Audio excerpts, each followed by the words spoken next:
Welcome to Amaka Intellectual Factory, where I host podcasts and many other interesting stuff. I know it's been a while, and I miss you just as much as you miss me. I'm fine, I'm doing great. I just needed more time to rest. Sleeping is one of my favorite hobbies that I haven't enjoyed in a while. So on my days off last week, I literally spent a whole day sleeping. Wake up, clean the kitchen, and then go back to sleep. Wake up again, clean the restroom, and go back to sleep again. It was a much needed rest. I really enjoyed it. And I recently just completed a beautiful romantic sapphic short story. Plus, I started working out again and I've lost about 5 pounds since then. So that's pretty much what I've been up to. Just for those who were maybe concerned, I'm fine and much love and appreciation for your kind thoughts. Now let's dive right into this topic. Since President Trump's inauguration as the 47th President of the US of A, our dearly beloved President has been making one chess move after another. If you have the light of God in you, you cannot deny that the Trump administration has performed excellently. I'll start with the transfer of the gang members that were in the US illegally to the notorious prison in El Salvador. And by the way, a big shout out to the president of El Salvador.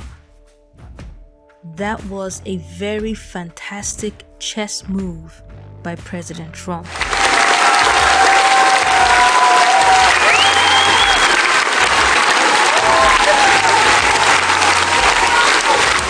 I remember when Bush Jr.'s war on terror was still fresh and ongoing. I was quite young back then, but not too young to not know what was going on.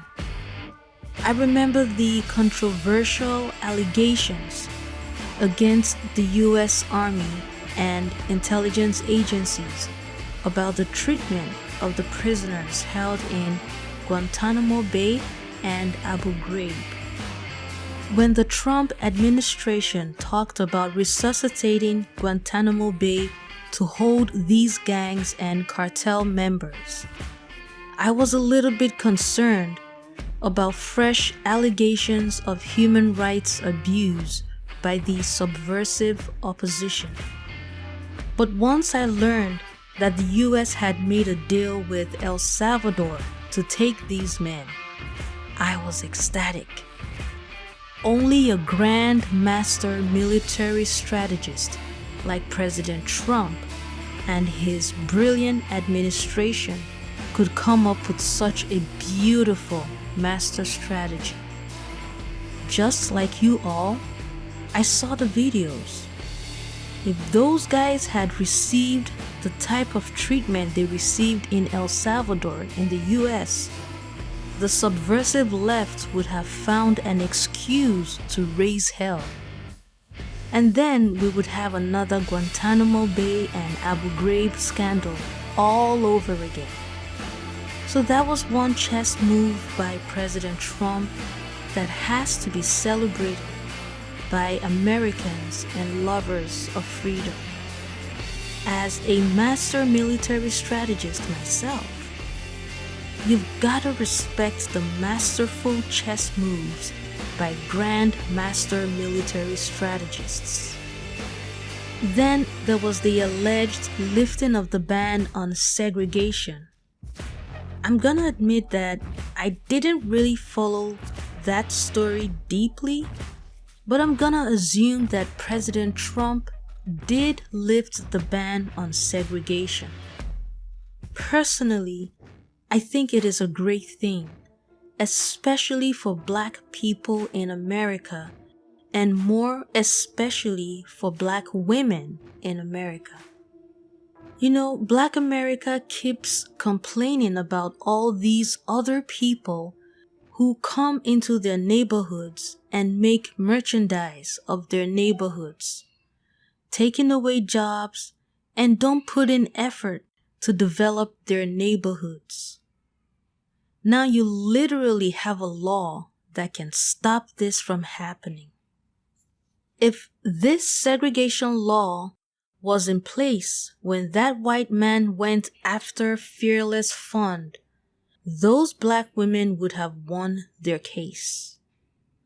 For those of you who don't know what I'm talking about, click on the links to my videos on the Fearless Fund case in the description box. I thought that case was crazy. In Nigeria, there is a similar financial system called Isusu system created by Igbo women that dates back to pre-colonial times. So it took me a while to wrap my head around how a white man could have a problem with a group of Black women, or women of color, as they argued, having a funding institution that caters to Black women or women of color. I also felt they ought to have been protected under the First Amendment. But that case was classic lawfare, and it is a form of weaponization that our dearly beloved president is very well aware of.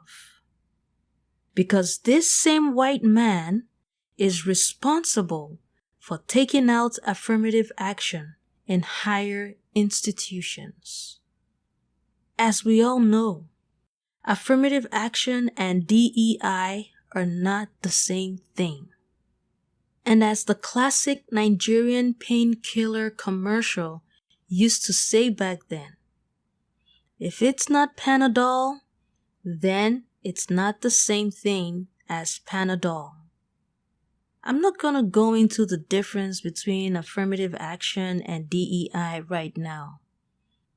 A quick Google search will solve that mystery for you. But even at that, Black Americans were still not the greatest beneficiaries of affirmative action. Topic for another day. So yet again, our dear president, the Grand Master Military Strategist, made another impressive chess move. You see, what a lot of you don't understand is that we are in a very strange type of warfare. There are far too many simpletons, anarchists, and people easily susceptible to witchcraft manipulation that are exposing the rest of us to satanic warfare. This segregation law reminds me of what the Persian king did for the children of Israel in the book of Esther in the Bible. The Persian king had already passed a decree that even he couldn't undo, permitting the children of Israel to be attacked, thanks to Haman, a high-ranking Persian official who wanted to exterminate the children of Israel in Persia because Mordecai would not bow to him.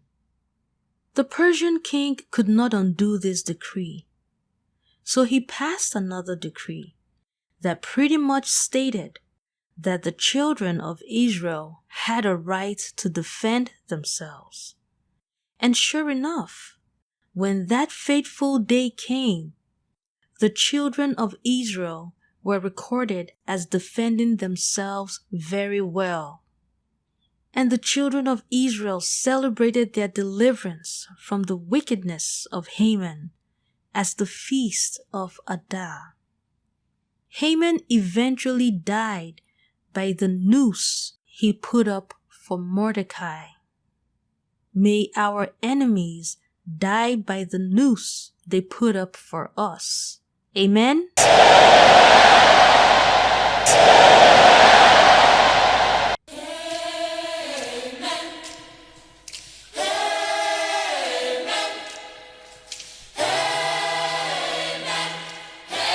This story in the book of Esther is actually a very interesting story that I have been meaning to write an article and a book on. According to Igbo mythology, we are in the age of Azi, and the age of Azi is the age of survival because we are in a fallen state. And when you are in a fallen state, you have to be in a state of Ada. This is a whole nother topic of its own. Yet again, I'm 100% in support of this move by the Grand Master, President Trump. Now, Greenland.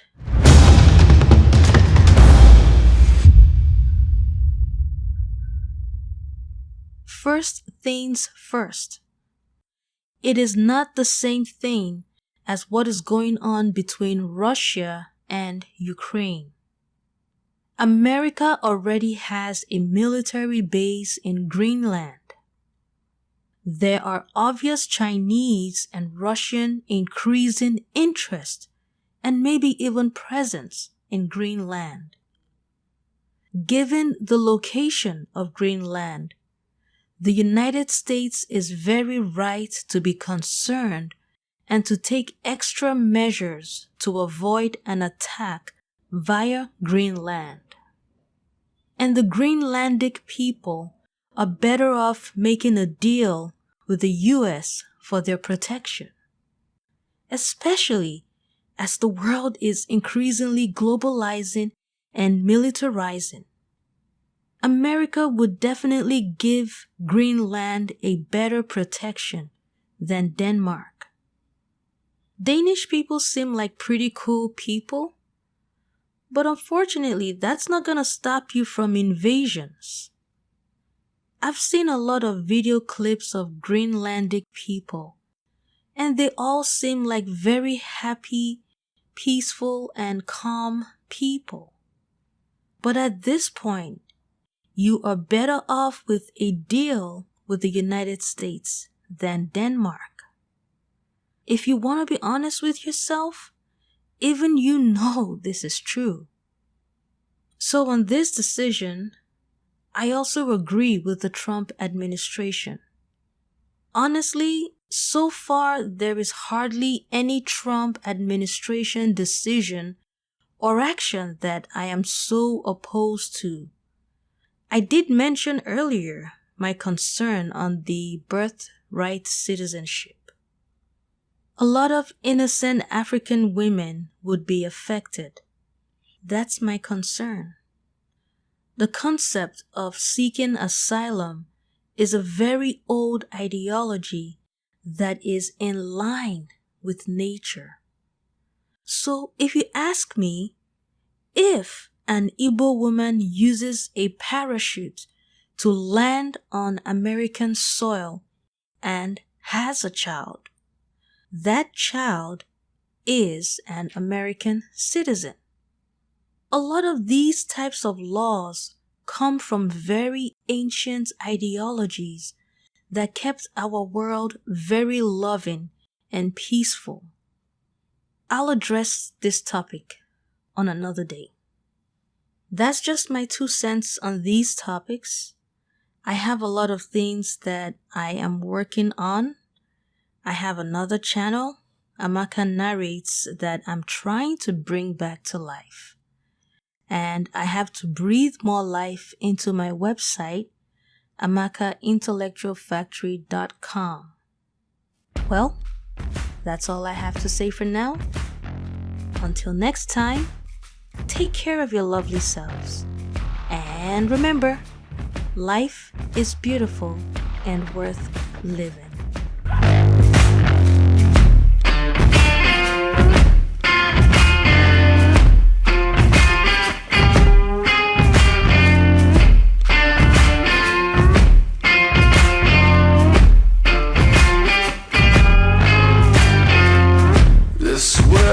doesn't need no opera. Here for the operation. We don't need bigger knife. Yeah. Cause they got guns, we got guns, we got guns. We got guns, we better run.